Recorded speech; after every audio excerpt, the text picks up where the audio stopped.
Hello everyone and welcome to a slightly sweaty review here. I apologize if that's a little too noticeable, but oh what a day. Oh what a day. I need to get this freaking review done.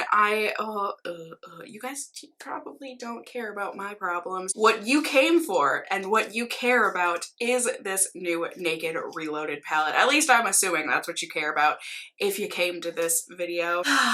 The new Naked Reloaded palette. I was excited and sad, and I understand about this palette. You know, it's Urban Decay's like first really cult classic palette, I feel like. I could be incorrect about that.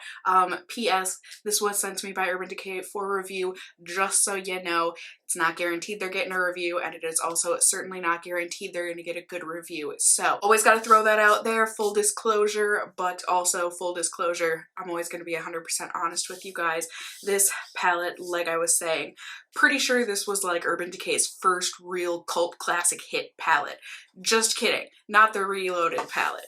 The actual Naked palette. Now mine looks pretty new and unused because it is pretty new and unused. I got this really late in the game.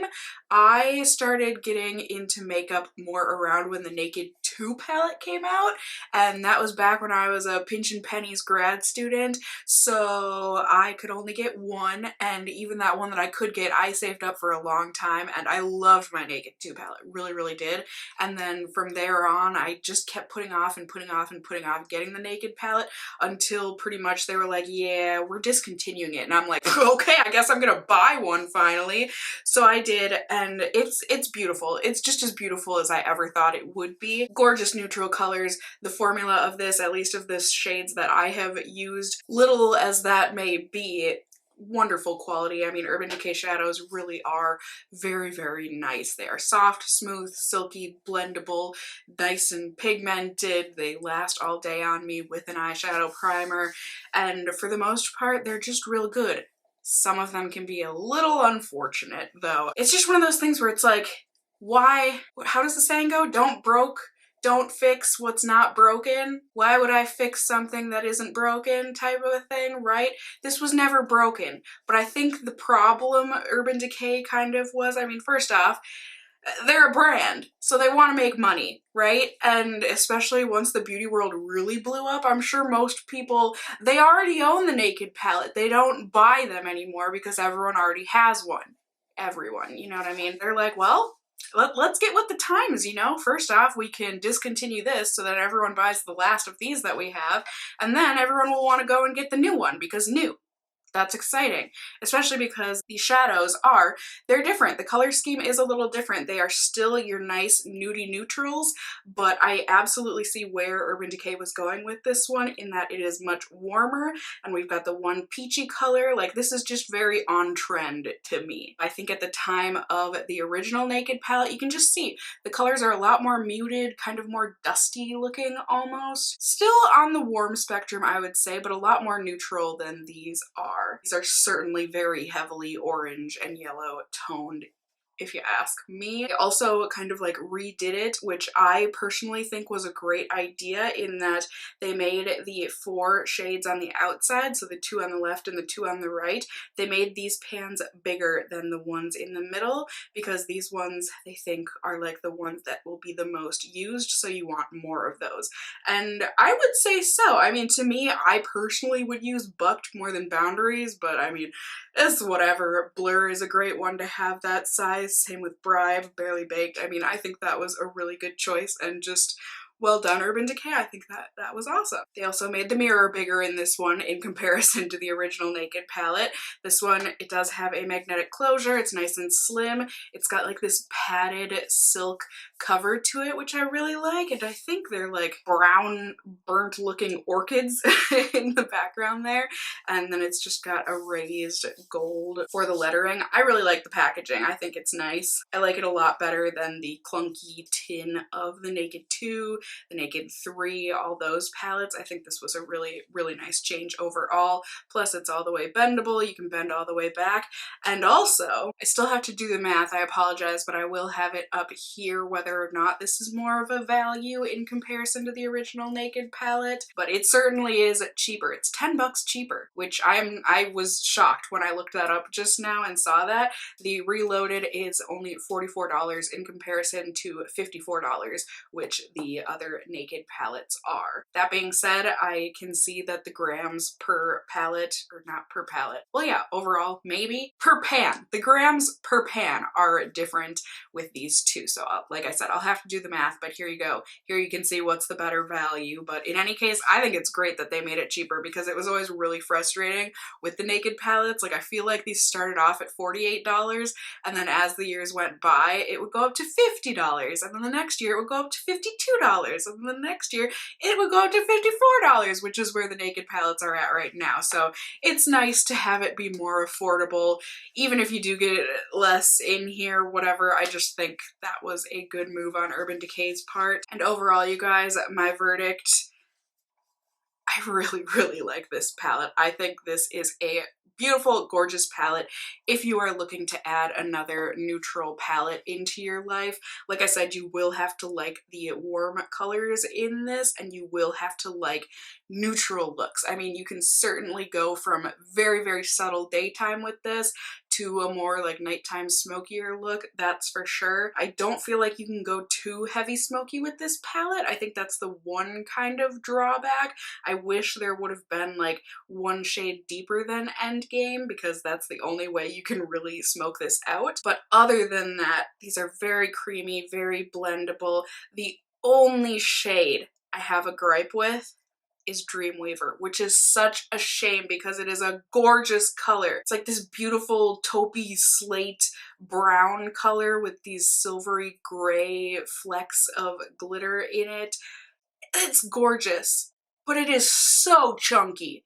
So chunky and crumbly and fallout everywhere. I do have it on my lids, I made it work, but the fallout on it is just insane and it is a horrible formula. This really should be named Dream Crusher or Dream Dasher because it dashed my dreams, that's for sure. Other than that, beautiful, beautiful shadows. You can definitely make a bunch of different neutral looks, but overall, I'm really, really happy with this palette. I will get so much good use out of this. It's really, I can absolutely see this becoming a Naked staple, which for me is nice because I feel like the Naked palettes, at least for me and my tastes, have been kind of striking out with the recent releases. I mean, once they made the smoky one and then there was the heat and the cherry, those ones just aren't really my deal. Like they're just not what I look for eyeshadow colors, but this one is right up my alley. So personally, I'm really, really happy with it, except for the Dream Dasher shade. You'll be able to see in swatches and also, you know, in my tutorials if you want to go ahead and watch that video. But another question I had to ask when I opened up this palette was, do you need it if you already have the other Naked palettes? Because upon looking at this, I was like, a lot of these shades, Urban Decay, look very similar to other shadows that already exist, Urban Decay. Their very famous half-baked shadow. They've got Barely Baked in here. You guys, they're almost exactly the exact same color. Seriously, there's hardly any difference between them. They are different, but really, I mean, come on now. Same with Virgin and Bribe. Are they the same? No, they're not. I will give credit where credit is due, but I mean, come on now. They're pretty much exactly the same. Same with Sin and Angel Fire. They're definitely a different formula. Angel Fire is much more of that chunky glitter kind of a formula, where Sin is a much, you know, it's like that creamy, satiny, metallic type of a thing. But the actual color, I mean, they're very similar. They really are. Other than that, I was happy to see, at least upon my naked eye, I think there was quite a bit of differentiation. 3 of the shades, yes, are almost identical to the original, but the palette that I really found dupes for with this though, because there were a couple others, like I think in the Naked Heat there was one that kind of looked similar, and maybe a couple of the other palettes there was like one, so I didn't really think that was noteworthy. What I was surprised about was that this is actually very similar to the On the Run palette. Now obviously this one has a lot more shadows in it. I love this palette. Oh god, sorry, showing you all of my mess. But can you see? They look very similar, and I had a feeling we had some dupes, and you guys, they're dupes to the point where I'm almost mad that they called them different colors, because I'm pretty sure they're exactly the same color and formula. Like Retro and Still Shot, same freaking color. Burn and Double Life, same freaking color. Good Is Gone and Endgame might be a different formula, but basically look exactly identical and the same color. Distilled and Smog are pretty much identical, and Blur and Weekender are pretty much identical. And then a lot of these are very similar. Not quite identical, and obviously you get more color differentiation in this with the greens and the purples and stuff, but I would say, honestly, if you already own the Born to Run palette, you might not need the Naked Reloaded in your life. I'm just saying. Obviously, they're different, but 5 out of these 12 shadows you would already have in this palette. So if you really want the 6 other shadows that are in here, fine, I get it. You'll be able to see those dupes, and you will also be able to see swatches coming up here, so I hope that will be helpful for you. And then I will see you all at the very end of the video for my final wrap-up, where I basically will probably just be saying the same things I already said. Ding!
right, yay, swatches are all over.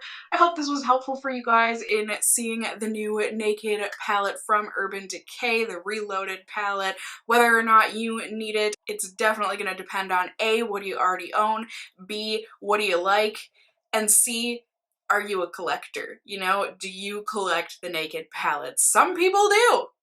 In which case, go get it. But like I said, if you're not a collector and you don't care to have lots of dupes and you already own the Born to Run palette, you know, you might not need this Naked Reloaded in your life.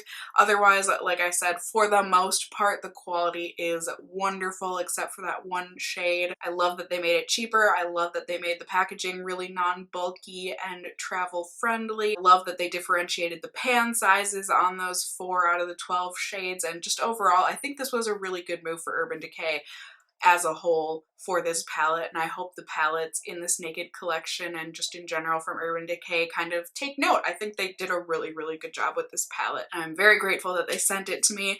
I would have bought it otherwise, but you know, I'm very grateful. And I hope it was helpful for you guys seeing swatches and dupes and just hearing me talk about it and everything. Like I said, I also have my tutorials video up, so if you want to go ahead and watch that, I will have links and everything down below for you to access. Let me know in the comments down below if you got this palette or if you are wanting this palette. What do you think about it? What do you think about the shades and the quality and the changes and everything? I love hearing from you guys. Also, let me know if there are any other eyeshadow palettes you want to see me review here in the near future. I will absolutely add them to my list. You can also let me know though if you enjoyed this video or found it helpful by giving me a thumbs up down below. I would really appreciate it.